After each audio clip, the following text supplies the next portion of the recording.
You're listening to Transmission on 4ZZZ, amplifying the trans and gender non-conforming voices of Brisbane and beyond. Hello, you're listening to Transmission on 4ZZZ. My name is Ez, I use he, him pronouns. And I'm Kai, and I use they, she pronouns. Yeah, we've got a jam-packed episode for you. We've got the week in community news, and we've also got a giveaway. Oh yeah. Yeah, I'm very excited about the giveaway. We'll get there. We'll tell you all about that. And then we've also got an interview with 4ZZZ icon Alexis Pink, which is going to be great because we'll be discussing things, journalism and politics, and how trans identity plays into that. And we've also got later in the episode, hopefully we've got enough time, Kai and I will be chatting about a bit of a recap from Brisbane Feminist Festival over the weekend. So yeah, another great episode coming up. Just a little heads up for our podcast listeners out there. I have decided to no longer include some of the music that we've been putting in with the podcast, not for any bad reason, just because I would really like to highlight the artists and get them some proper play. So part of that is, if you want to know what music is involved with the live broadcast, you can head over to the Transmission Facebook page at Trans Radio with a Z, and there you can see the list of all the bands that we're playing. We love to prioritize our trans and gender non-conforming artists, and it's really important that we highlight them. So if you really, really want to listen back, I really implore you to, head over to the Transmission Facebook page at Trans Radio with a Z. Yeah. So let's get straight into the week in community news. So first up is Evil Z is coming up on the 29th of October. I'm going to play the really cool spot because I really like it. I'm going to do it again. 4ZZZ is reanimating the dead and summoning the evil spirits for a Halloween sonic slaughter at Greaser Bar on Saturday, 29th October. Evil Z is our multi-genre party. And in the garage, we have Digital, Bacchus Harsh, Namshub, Hallucinogenic versus Cardiac Arrest, Micmac and Schizoid B2B Synonymics, Sniffer Dog, SLK, Xenolith, B-Rock and Radley, Sam P3. Sound provided by PK Sound and lighting by Lightbomb. Prizes for best costume from Berserk Clothing. This is going to be a hell of a party. Saturday, 29th of October. Get your tickets for Evil Z through Moshtics now. $25 full price or $20 for 4ZZZ subs. That sounds sick. I'll be there. I'm going to buy a shirt. I implore everyone, if you can, to come on October 29th. It's from 2 p.m. Big part of it is that it's a fundraiser. We're trying to raise money so we can hopefully extend and get a disability access studio at 4ZZZ here in Fortitude Valley. So yeah, come along, have some drinks, get all spooky with us, be heaps of fun. Mm-hmm. Yeah. I think when you buy the tickets, you can buy the shirt then, because I think there'll be very limited shirts at the event. So it's worth pre-purchasing them. They look very really cool. And they're limited edition. So they're like this cool kind of like troll doll zombie head on the poster. Halloween themed. Yeah, it's very cool. It's actually, is this it's maybe the first like Halloween spooky shirt that Zed have done, I think. That I know of. In my living memory.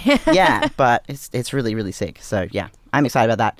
Yeah, that's all we've got for the week in events. There are some stuff coming up in November, but I'll talk to them a little bit later in the month. But right now, we've got some local news. What's going on? No, I mean, I guess it's more national with the AFLW having their Pride round this past weekend. Every AFLW team was donned in their beautiful Pride jerseys, and we especially loved the Bulldog Pride one, which was predominantly the trans flag. So the normally has some of the trans flag. So it has like the red, white, and blue hoops that sort of like swing around the uniform, but they've actually swapped them out for the pastel blue, white, and pink, and it looks really good.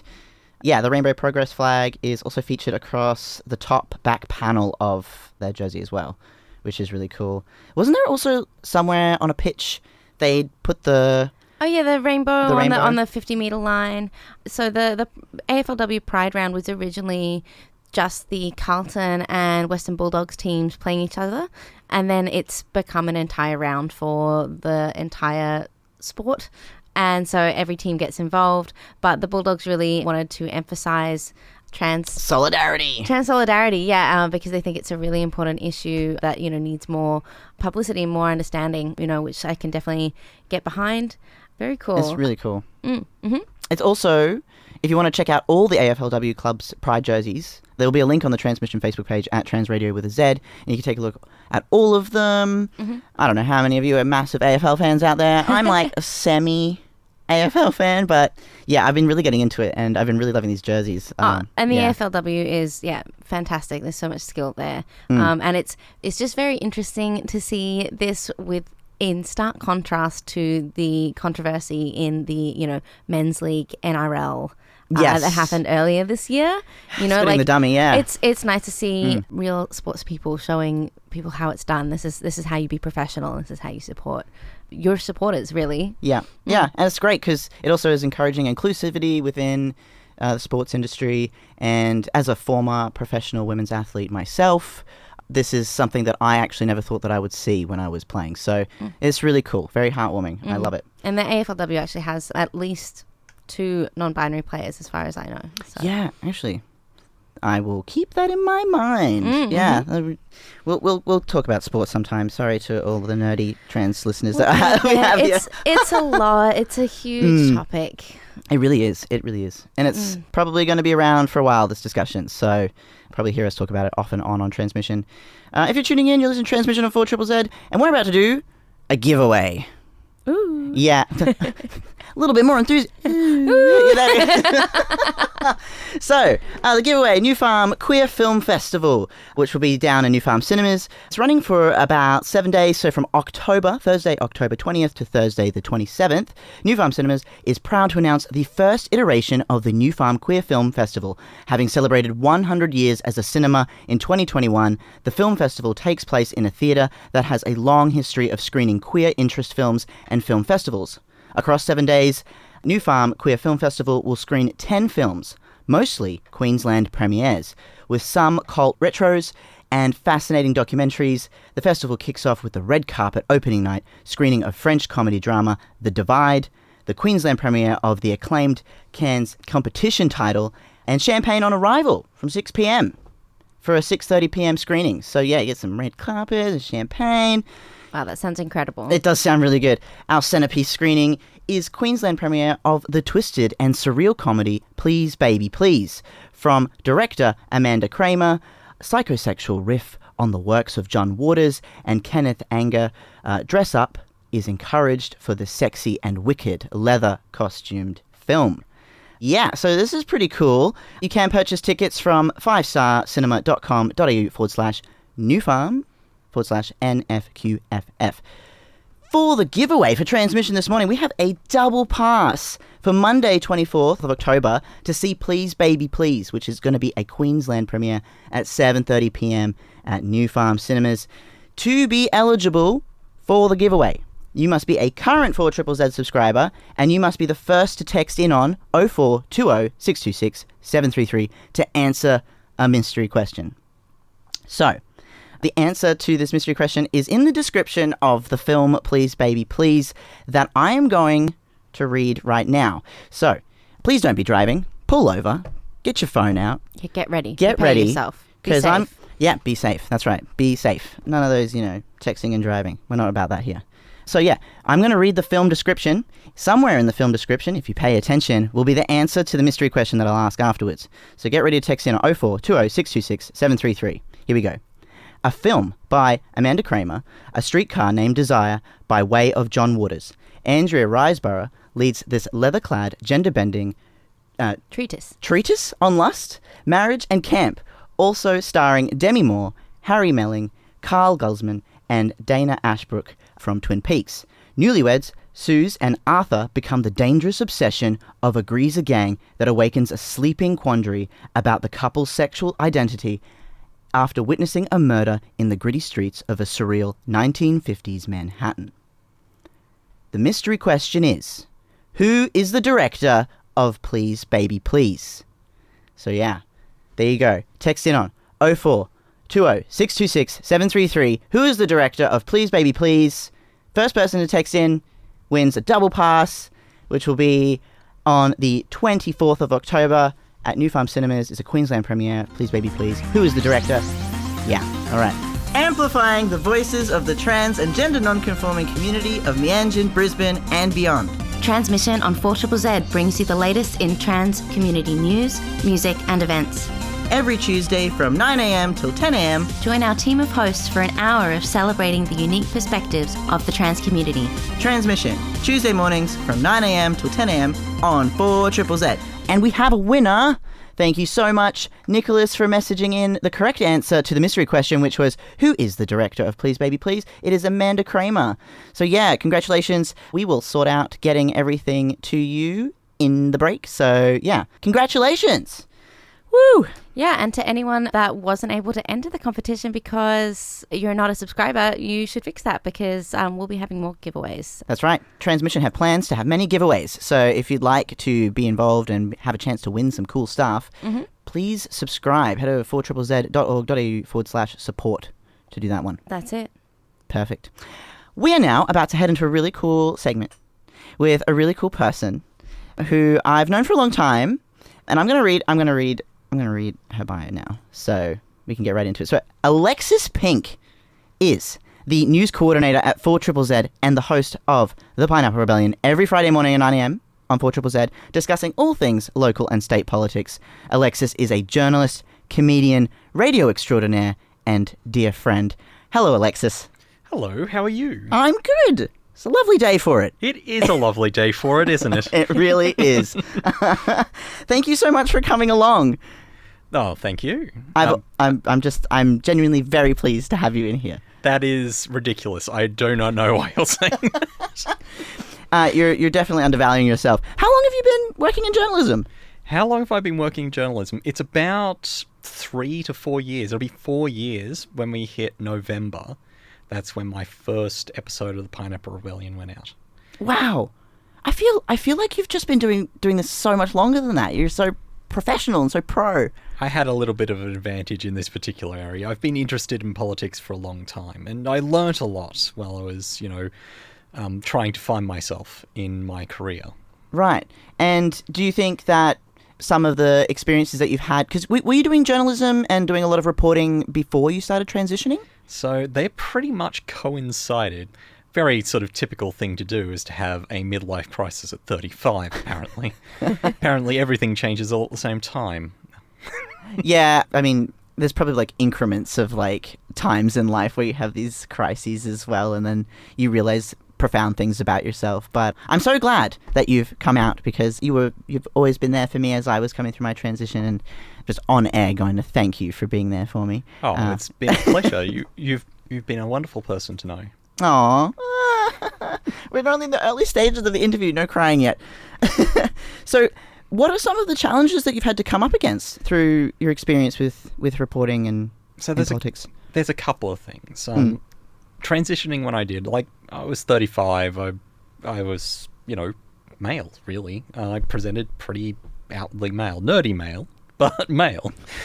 And, transitioning that late can be a little bit of a challenge. I mean, you've had the advantages and disadvantages of, 35 years of, that conditioning, and just under 20 years of all of those hormones through you. And that's not a hilarious thing to deal with. At the same time as going into a new industry as a new journalist with a community radio station where most people in the industry don't take you as seriously as they would a commercial journalist. It's just the truth of the environment. One of the first experiences I have from Parliament House was being rejected on the first day because they would not accept my press credentials on the day. Wow. I had to get an, let's say, unnamed Courier Mail journalist, who was the head of the media gallery at the time, to specifically call security and let me in. Wow. And would this have happened before, coming out, or? It probably would have happened that way as well, but right. The first few days in Parliament were spectacular for moments of double takes and people, not gawking, but being somewhat unnerved by the presence of a transgender person in Parliament. We're fairly rare. There are a few, and not as many who are as open as I am about it. Yeah, and I guess like we've spoken before off air about how, you know, we don't actually know how many trans people can be in politics, because in terms of passing privilege, you know, there very well could be more trans and intersex people that are just not open or out in those spaces as well. Yeah. Well, that's...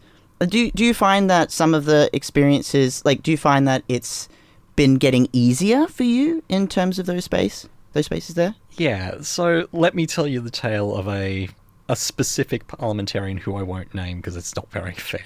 Okay, yeah. You've got to give people the room to grow, otherwise, you know, we're absolutely the stereotypes of what people say we are. You know, unreasonable and ridiculous when it comes to, you know, our own identities.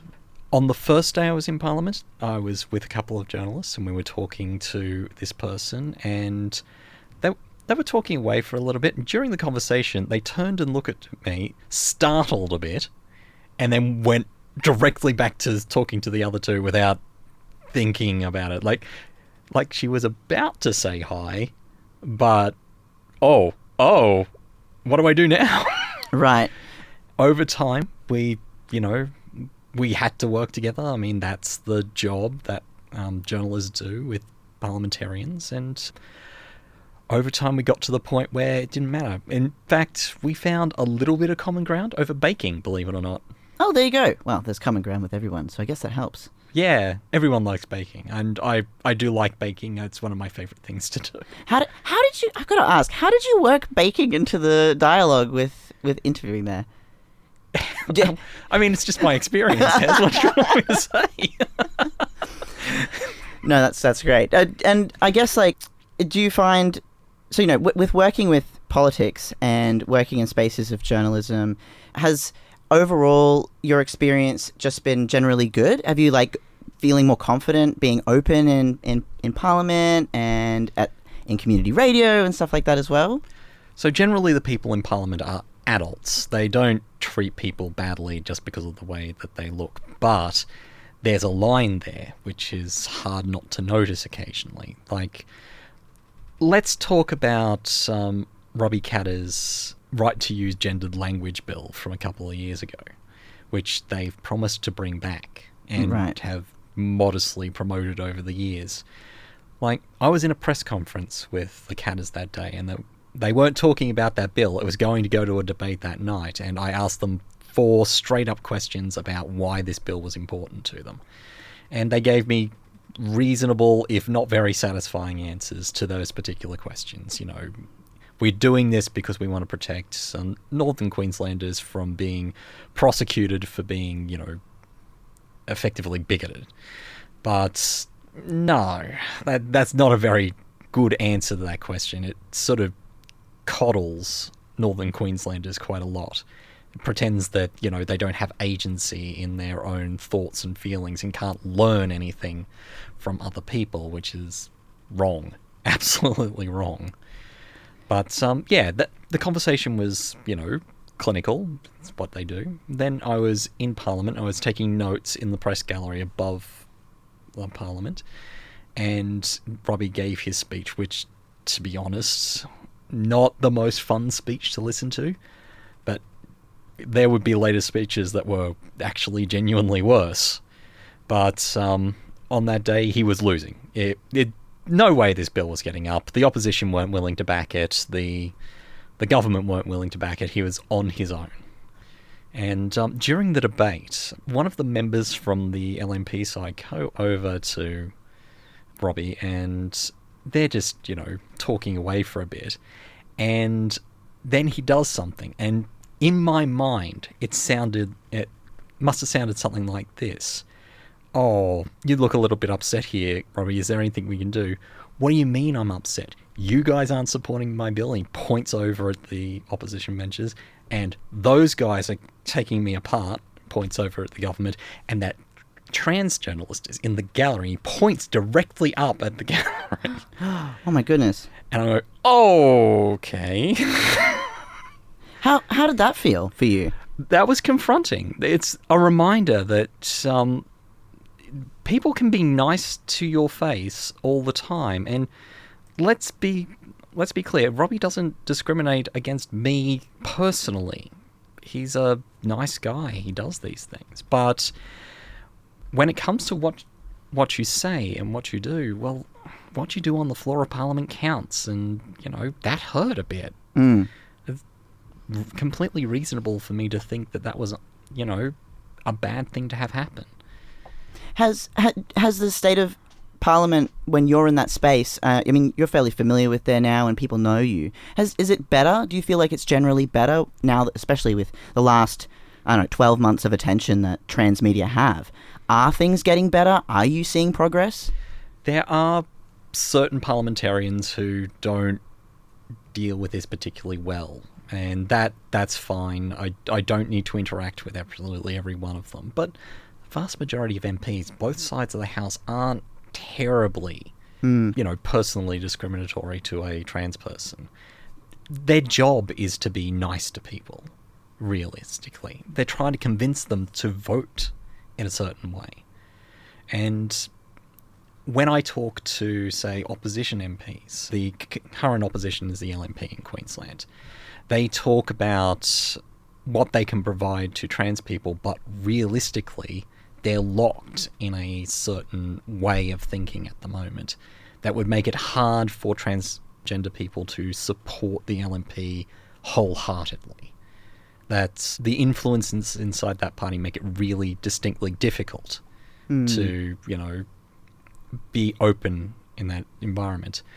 I did a feature on transgender people in parliaments for a special a couple of years ago, and we were easily able to find someone from the Queensland Greens who was transgender, and we found someone from Labor who was transgender working in parliamentary spaces. But we couldn't find anyone from the LNP. And that may not be because the LNP has no transgender people. It's because it's genuinely difficult for a transgender person to operate in that environment. What do you think needs to change in politics for trans people to feel more welcome? That's a really tough question because there's no easy answers to that. Mostly it's about being as open and inclusive to those people as you possibly can, but there's a spectre in all of that, and you may know some of the sources to some of those things. The specifically bigoted people that will, sort of move against minorities as either a part of their politics or as, part of their own internal thinking. But it may just take time. That inclusiveness comes from being known. As a movement, we've been around for a long time as transgender people, but really only to prominence in maybe the last 20 to 30 years. People are not settled on us being in media spaces and political spaces yet. It's not to say that there aren't opportunities. Certainly there are definitely things happening around the world to suggest that, politics is moving a little bit in that direction. There's been US congressmen and state representatives who have been transgender in the States, and just recently there was a story about a Tory MP in England who's come out. And that's not the sort of story we get here. We're a little bit behind the ball. But it'll happen, just we don't know when. Yeah. I mean, even in Brazil, they've just recently elected their first black trans woman for a couple of states. In Brazil, and at least one in Mexico as well. So. Yeah, true. That's true. That was Mexico's too. Mm-hmm. Thank you, Alexis, so much for being as public as you are as well. It is, I think Tranzmission, we all believe that being in public and being seen is part of us eventually and hopefully reaching a point of equality, and that we can enter into spaces as well. Oh, yeah. And Alexis, you are playing a huge role in paving that road for so many people, including us. Yeah. Thank you so much. Just briefly, what is Pineapple Rebellion? Because obviously it's your fixation of love politics. The Pineapple Rebellion. Yeah. Okay, so the Pineapple Rebellion's my state and local politics show. We talk about the nitty-gritty of bills and reports that come out and stuff like that. Very sort of dry political stuff, but we also cut it with a little bit of humour, so you don't spend all of your time bemoaning the world and the way that it all works. Your comedy is fantastic as well. You're very funny, so it's excellent. I do what I can. Whether it's appreciated or not, it's another thing entirely. Oh, it's definitely appreciated. I love tuning in on Friday morning. I love those skits at the beginning. They're fantastic. So yeah, if you want to check out Pineapple Rebellion, they're every Friday morning at 9 a.m. on 4ZZZ. You can also listen back to that on demand. I'm going to put a link on the Transmission Facebook page at Trans Radio with a Z, so you can check out some more of Alexis' work. And if you have any questions about anything to do with politics, I'm sure Alexis would love to have a message and you can have a chat as well. Thank you so much for coming in this morning. My pleasure. Yeah, we're about to have a chat for this last 10 minutes of transmission about the Brisbane Feminist Festival that was held over this last weekend bin from October 15th to October 16th. Kai and I attended in person on Sunday.